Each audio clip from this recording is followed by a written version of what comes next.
Welcome to Agmax. ఇవాల్టి వీడియోలో మనం మొక్కజొన్న పంట సాగు విధానం గురించి తెలుసుకుందాం. వరి తర్వాత విస్తృతంగా సాగు చేసే పంటల్లో మొక్కజొన్న ఒకటి. దీనిని భారతదేశంలో రబీ సీజన్లో దాదాపు 23.72 లక్షల హెక్టార్లలో సాగు చేస్తున్నారు. ఈ పంటను ప్రధానంగా బీహార్, మహారాష్ట్ర, తెలంగాణ, తమిళనాడు, పశ్చిమ బెంగాల్ మరియు గుజరాత్ రాష్ట్రాలలో ఎక్కువగా పండిస్తున్నారు. ఈ పంట దాదాపు అన్ని రకాల నేలల్లో పెరుగుతుంది. కానీ రేగడి నేలలు, ఇసుకతో కూడిన నేలలు మరియు గరప నేలలు వీటి సాగుకు అత్యంత అనుకూలంగా ఉంటాయి. మంచి దిగుబడి పొందటానికి ఉదజని సూచిక 6.5 నుంచి 7 లోపు ఉండేలా చూసుకోవాలి. నీరు నిలిచిపోయే నేలలు, ఆమ్ల క్షార నేలలు మొక్కజొన్న సాగుకు పనికిరావు. ఖరీఫ్ సీజన్లో సాగు చేయటానికి ఈ పంట అనువుగా ఉంటుంది కనుక దీన్ని జూన్ 15 నుండి జూలై 15 వరకు విత్తుకోవచ్చు. నీటి వసతి ఉన్నవారు దీన్ని ఏసంగి పంటగా అక్టోబర్ 15 నుండి నవంబర్ 15 లోపు విత్తుకుంటే మంచి దిగుబడి సాధించవచ్చు. వాతావరణ పరిస్థితులకు అనుగుణంగా ఉంటూ తెగుళ్లను సమర్థవంతంగా తట్టుకోగలిగే అధిక దిగుబడిని ఇచ్చే రకాలను సాగుకు ఎంచుకోవాలి. సాధారణంగా హైబ్రిడ్ రకాలను సాగు చేస్తే అధిక దిగుబడి పొందగలం. వీటిలో DHM 103, 105, 107, BH 2187, త్రికూలత మొదలైనవి మొక్కజొన్నలో మేలైన రకాలు. మొక్క ఎదిగే సమయంలో ఎటువంటి చీడపీడలు ఆశించకుండా ఉండేందుకు విత్తన శుద్ధి చేయటం అత్యంత కీలకం. దీనికోసం 2 గ్రాముల మాంకోజెట్, 4 గ్రాముల ఇమిడా క్లోరాఫిడ్ 1 లీటర్ నీటికి కలిపి ఈ ద్రావణంలో విత్తనాలను 1 గంట సేపు నానబెట్టి తర్వాత నాటుకోవాలి. సాధారణంగా మొక్కజొన్నను బోదె పద్ధతిలో సాగు చేస్తారు. ఈ పద్ధతిలో బోదెల మధ్య 60 నుండి 70 సెంటీమీటర్ల దూరం మరియు మొక్కల మధ్య 20 నుండి 25 సెంటీమీటర్ల దూరం పాటించి విత్తుకోవాలి. 1 ఎకరానికి 7 కిలోల విత్తనం అవసరం ఉంటుంది. విత్తడానికి ముందు 3 నుంచి 4 సార్లు భూమిని దున్ని 1 ఎకరాకు 10 టన్నులు బాగా మాగిన పశువుల ఎరువుని ఆఖరి దుక్కులో వేసి కలియ దున్నుకోవాలి. తరువాత బోదెలు మరియు కాలువలు చేసుకోవాలి. విత్తనాన్ని బోదెపై నుంచి 1/3 వంతులో విత్తుకోవాలి. దీనివల్ల నీటిపారుదల సులభంగా ఉండటమే కాకుండా వర్షపాతం అధికంగా ఉన్నప్పుడు నీరు బయటకు పోవటానికి వీలుగా ఉంటుంది.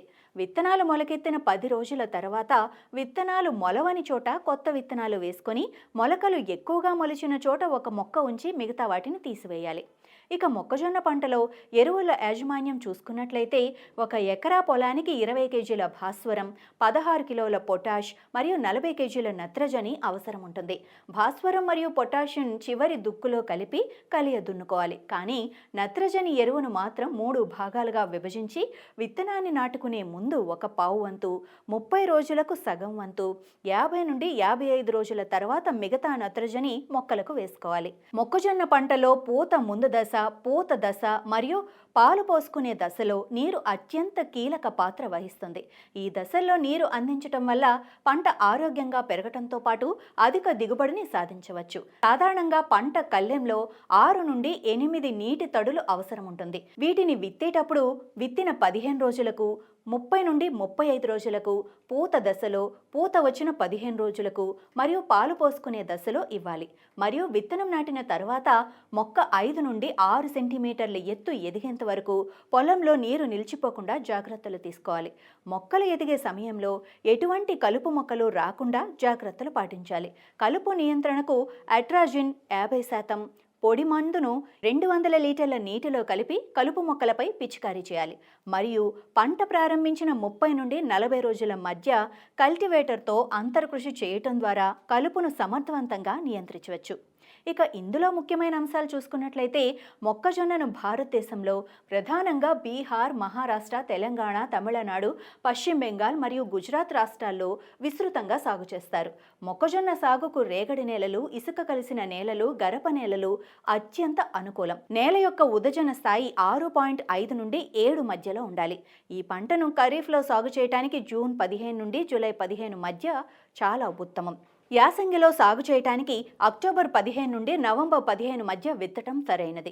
విత్తన శుద్ధి కొరకు 2 గ్రాముల మాంకోజెట్, 4 గ్రాముల ఇమిడా క్లోరాఫిడ్ 1 లీటర్ నీటిలో కలిపి ఆ ద్రావణంలో విత్తనాలను 1 గంట సేపు నానబెట్టి తర్వాత నాటుకోవాలి. బోదెల మధ్య 60 నుండి 70 సెంటీమీటర్ల దూరం మరియు మొక్కలకి మధ్య 20 నుండి 25 సెంటీమీటర్ల దూరం పాటించి విత్తనాలు వేసుకోవాలి. 20 కేజీల భాస్వరం, 16 కేజీల పొటాషియం చివరి దుక్కులో వేసి కలియ దున్నాలి. 40 కేజీల నత్రజని 3 భాగాలుగా చేసి విత్తనాన్ని నాటుకునే ముందు ఒక పావు వంతు, మొక్క ఎదిగిన 30 రోజులకు సగం వంతు, 50 నుండి 55 రోజుల తర్వాత మిగిలిన వంతు మొక్కలకు అందించాలి. పూత దశ, పాలు పోసుకునే దశలో నీటిని అందించడం చాలా కీలకం. కలుపు నియంత్రణకు అట్రాజిన్ 50% పౌడర్ను 200 లీటర్ల నీటిలో కలిపి పిచికారీ చేయాలి.